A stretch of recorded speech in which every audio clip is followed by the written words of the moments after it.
Mbote na balandi nyonso bazoko landa biso bisika nyonso bozwami. Merci na soutien na bino nyonso oyo bozo sala bozali kolanda biso en direct ya chaîne na bino JM TV Joab Ministry TV oyo wapi bisika bozoko zwela ba information certifiée, information ya malamu na tondeli bino bolandi malamu ya émission na bino dites-nous oyo zalaka présenté et pas il y a arbitre de la presse, arbitre de la communication, Joab Kinkela. Alors, les lots zali dimanche le 13 avril 2025.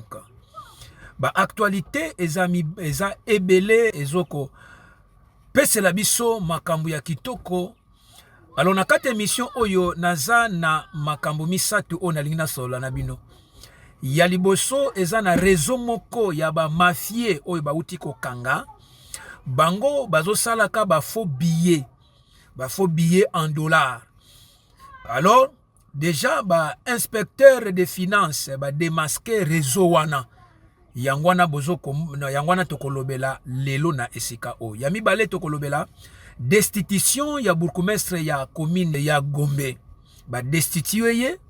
Alors sur 9 éli oyo ya ba conseillers municipaux bazalaka 9, 8 ba voté pour na destitution na ye pe moko kaka oyo azal a vota kité azalaki pour bourgmestre ya commune ya Gombe. Alors kat nesika otokoyeba pourquoi ba destituer ye tokoyeba bango na esika oyo ya misatu tokende na Nord Kivu kuna wapi ba wazalendo basali avance na bango à 3 km de l'aéroport ya Bukavu. Déjà kuna basali avancé ba wazalendo ba patriote oyo bazobundela ekolo bango penda bazawana pona avancement ba avancé déjà à 3 km ya aéroport ya Bukavu. Nini koleka nini sengeli tokolobelango na esika oyo. Matondi mingi na bino nyoso bolandi biso, je crois que na kati ya sommaire na biso na expliqué bino makamu nyoso tokolobela. Alors, un réseau de contrefacteurs démantelé au quartier JB. Quartier JB oyo eza penza na commune ya Gombe kuna.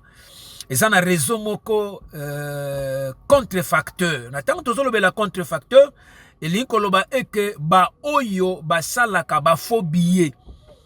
Basalaka ba faux billets.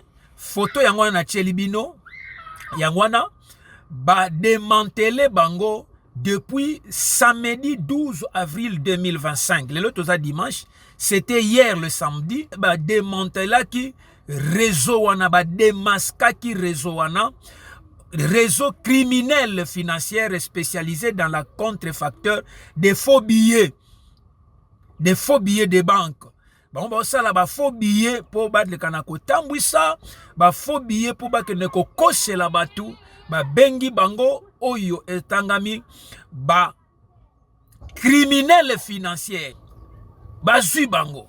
Les inspecteurs de finances ont saisi des faux billets des dollars américains dont le montant n'a pas été dévoilé. Donc, ba inspecteur ya finance, ba kangi ba faux billets, ebele. Alors, bakoki kotanga yangote tellement eza ebele, mais très chers compatriotes, bakoki kotanga yangote, ba dévoiler kaka réseau wana. Sur les billets de banque, toyeba que na kati ya ba billets ya banque, notamment il est mentionné que les contrefacteurs est puni de servitude pénale. Mbongo ceux qui ont meki ko pasola mbongo oza pini. Ceux qui ont meki kaka ko bebi sa mbongo oza pini. Alors ba oyo ba kangi bango bazo sala ba faux billet ya dollar. Voilà pourquoi baza ba escroc. Réseau wana eza démantelé. Réseau wana eza saisi. Alors le kola ba saisir yango. Aussitôt appréhendés, ces éléments ont été mis à la disposition de la police nationale congolaise. Natango ba démanteler bango, natango ba zui bango, natango ba kangi bango, ba tie bango na service ya police nationale. Kunande bazo sambela, kunande bazo kolandela makambo wana, kunande ba vandeli makambo wana. Alors tozo kozelela ti lelo sor na bango za nini bakozala juge punition nini bakopesa bango nde tozo zelela me boyeba eke réseau moko ya contrefacteur démantelé na quartier JB kunana Gombe. Merci beaucoup bandeko balandi. Voilà premier élément na biso oyo na yaki nango pona solo na bino. Merci. Yami Balé, destitution du bourgmestre de la commune de la Gombe. Tolali tolamuki kaka awa na Kinshasa la capitale, précisément na commune ya Gombe. Oyo bozo komona photo na Tchelibino ezali Léopold Manzambi. Léopold Manzambi azanani. Léopold Manzambi azali bourgmestre ya commune ya Gombe. Alors, l'homme que vous voyez, il s'appelle Léopold Manzambi. Il a été destitué de ses fonctions. Fonction na ye, ya bourgmestre ba destitué kuna na Gombe. Ba destitué qui est quand? Na tangu basala ki pléniel de livre. Na kati ya pléniel wana, nde ba conseillers communaux ont voté massivement en faveur de la destitution du bourgmestre. Na kati ya pléniel, nde tokomona kuna ba destitué ye. Na ba conseillers municipaux ont voté massivement la faveur de destitution de bourgmestre Léopold Manzambi. Alors na kati ya ba conseillers communaux, bazalaka 9 conseillers. Sur 9 conseillers, 8 bandimi destitution na ye. 8 bandimi moko kakande azalaki contre. 8 ba voté pour na départ ya bourgmestre Manzambi. Pe moko kakande mutu a voté quitter. Une ultimatum de 48 heures a été donné pour ndenge ba passer na vote. 8 ba voté pour la destitution na ye, la majorité mokonde a voté quitter. Alors ba pesiye ultimatum ya 48 heures. C'était depuis mercredi makambo oye salamaki. Alors le kola makambo oye salamaki décision wana communication mon côté officiel oyo et salamaki ti lelo. Mais ba pesiye ultimatum ya 48 heures. Donc le kola vote ezalaki mercredi, c'est-à-dire jeudi, vendredi et Sengeli a déposé parce que 48 heures c'est 2 jours. Alors le kola sikoyo deuxième jour est kweli le vendredi. Vendredi souka ya musala, samedi ba travailler kate, dimanche ba travailler kate, on sous-entend que lundi et Sengeli a libéré déjà. Et Sengeli a libéré. Alors motif nini oyo ba destitué ye. Raison oyo ba destitué zanine. Bazo préciser notamment ya liboso détournement de la somme de 30 000 dollars destinés à la commune. Ba destitué ye pona 30 000 dollars oyo ezaki investi oyo ezaki pona misala ya commune.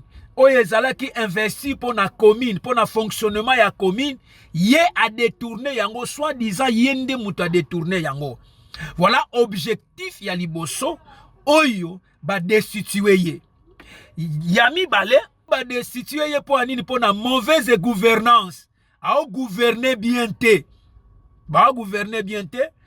Yami Sato ezali les désaccords profonds sur la gestion municipale et les critiques croissantes sur les gouvernances du bourgmestre de Chi. Donc, bah, désaccord profond dans la gestion na ye. C'est-à-dire, clair exate, vérité exate. Kolia, c'est. Donc, à bourgmestre, moko vérité exate. C'est là, ma source, oyoyo, te contacter, vérité exate. A olia ye moko, disons, olia ye moko, puis à la ka bongo. Gestion na yezamabe. Critique et croissance sur les gouvernances du bourgmestre, les gouvernances na ye eza bien te. Alors ndenge ba destitué ye, ndenge ba pesiye 48 heures a quitté ba fonction, processus oye kolanda eza nini. Lokola ba destitué ye, processus eza nini. Les regards sont désormais tourner vers la suite du processus. C'est le processus nini bakolandela. Notamment, ou soit, il y aura la nomination d'un intérimaire. Bakoy qu'on nomme un intérimaire ou ako sala intérim jusqu'à ce que bako vote bourgmestre Moussous. Ou soit un nouveau titulaire. Un nouveau titulaire yende bako tia wana pour na fonctionnement, pour na avancement, pour trou ezalate. Intérimaire bako tia wana. Alors cette décision marque une page importante dans la vie politique de la Gombe. Balobi que cette destitution, c'est-à-dire que commune à Gombe ezalaki bien gouvernée. La commune de la Gombe n'était pas bien gouvernée. Décision wana ezoko marqué page moko importante dans la vie politique de la Gombe. Commune à Gombe ezalaki gouvernée malamute. Yangwana sikoyo à partir de la destitution oyo Gombe eko fonctionner bien par rapport ya mutu oya ko sala intérim ya bourgmestre. Alors bana makambo nyonso esalami aucune déclaration officielle du principal concerné n'a encore été rendue publique. Nanu ba publié yangote. Cette destitution suscite déjà de nombreuses réactions. Destitution est suscité par réaction ebele. Ezaba misusu baza contre, ezaba misusu baza d'accord, ezaba misusu baza non d'accord, baza ni pour ni contre. Mais suscité déjà par réaction. Ba pesier 48 heures. Matondi mingi toko senga eke makambu oyo batalango pe na ba commune nyonso. Na commune Lemba, na commune Kisenso, na commune Matete, na commune Kasavubu, na commune Lingwala, to sala interview na commune Lingwala, mais oyo to yoka na bourgmestre Lingwala. Bayebi yete. Gouvernance ya ba commune. Alors nenge destitution ane salami, batala na ba commune nyonso. Bourgmestre nini oyo azo travailler bien te. Toyoka ba soupçon na commune ya nini ya Lingwala. Pendant babana ko sala ba caniveau. Tokenda ko to sala interview kuna toyoka oyo sengela ki toyoka. Moi je croyais que batu bakoki ko sepela, batu bakoki ko beta maboko, mais to kutana ba intervention mususu ba telemela bourgmestre ya Lingwala asalaka makambu bien te avanda akaka na kati ya bureau. Akitaka sur terrain te. Alors toko senga na ba konzi na ba konzi batala pe na ba commune nyonso. S'il s'agit à destituer, batala ngo na ba commune nyonso. Bo suka ka na Gombe te, botala ba commune nyonso, comme ça politique à chaque commune ezala avancer.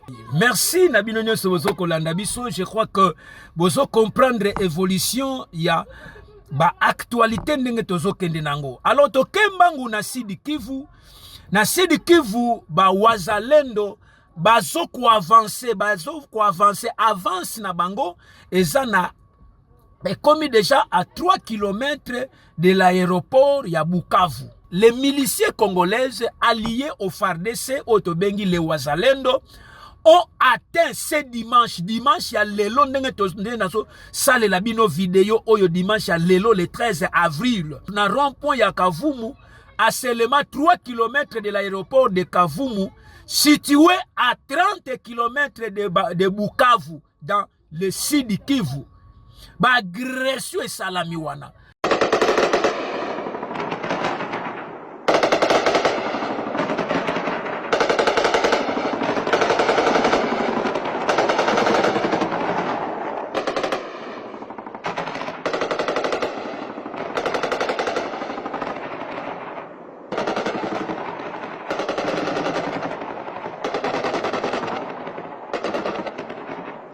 Ba wazalendo bazo ko affronter bazo poussana ba commis déjà na 3 km ya aéroport à Bukavu.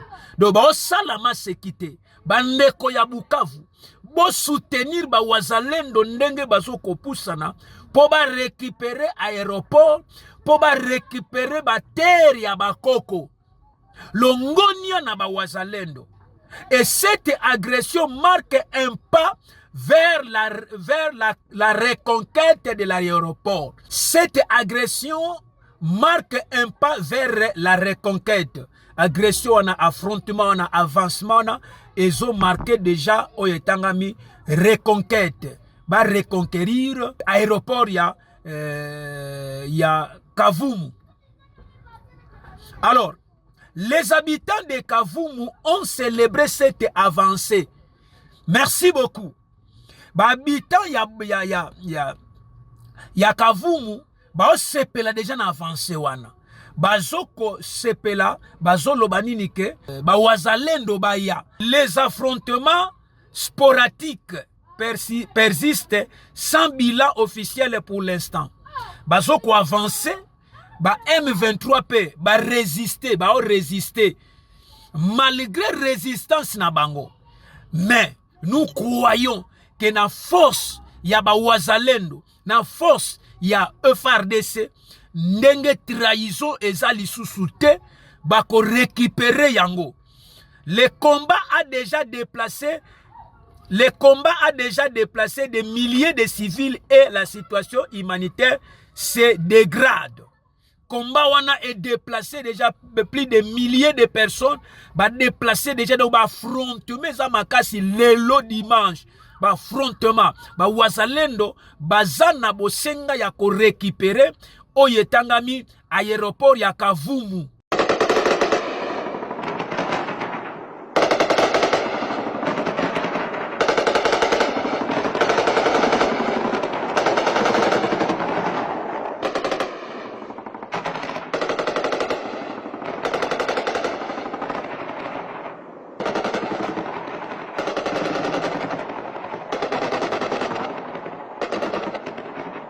Reprise wanezama akashi.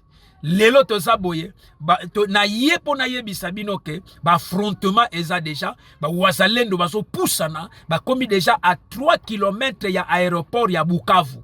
Il sengeli ba récupérer territoire wana ya Bukavu. To tondeli bino bitumba malamu FARDC wazalendo, nous sommes derrière vous. Combat les bons combats comme la Bible dit. Combat les bons combats. Celui qui est en vous est plus fort que celui qui est dans le monde. La terre de nos ancêtres doit être récupérée. Totondeli bino kobunda malamu, totondeli bino victoire ya malamu, toko célébrer yango ya koleka. Merci beaucoup na bandeko nyonso balanda kibiso. Na yeka Natali Sabino ba actualité ya lelo que réseau moko ya contrefacteur démantelé na quartier JB kuna na commune ya Gombe awa na République démocratique du Congo précisément na Kinshasa. Pe ya mibale destitution ya bourgmestre ya Gombe oyo ba soupçonné na détournement ya $30,000 oyo ezalaki destiné pour na commune. Il a détourné yango na ba destitué ye. Et ya misatu na ye Natali Sabino avancé. Ya ba wazalendo pe FARDC à 3 km ya aéroport ya Bukavu. Ba affrontement za makasi lelo dimanche le 13 avril 2025. Tito lala, tito koma lobby, makambu mususu ekozala. Tito koma lobby, makambu ekozala. Merci beaucoup na balandinyo sa JM TV. Sokoza mutuasika. Au s'abonner, au partager, au liker, et ça le lenge yako soutenir biso. Merci beaucoup. Quant à moi, je vous dis, restez toujours branchés sur notre chaîne GM TV. Vous ne serez jamais déçus. Ciao.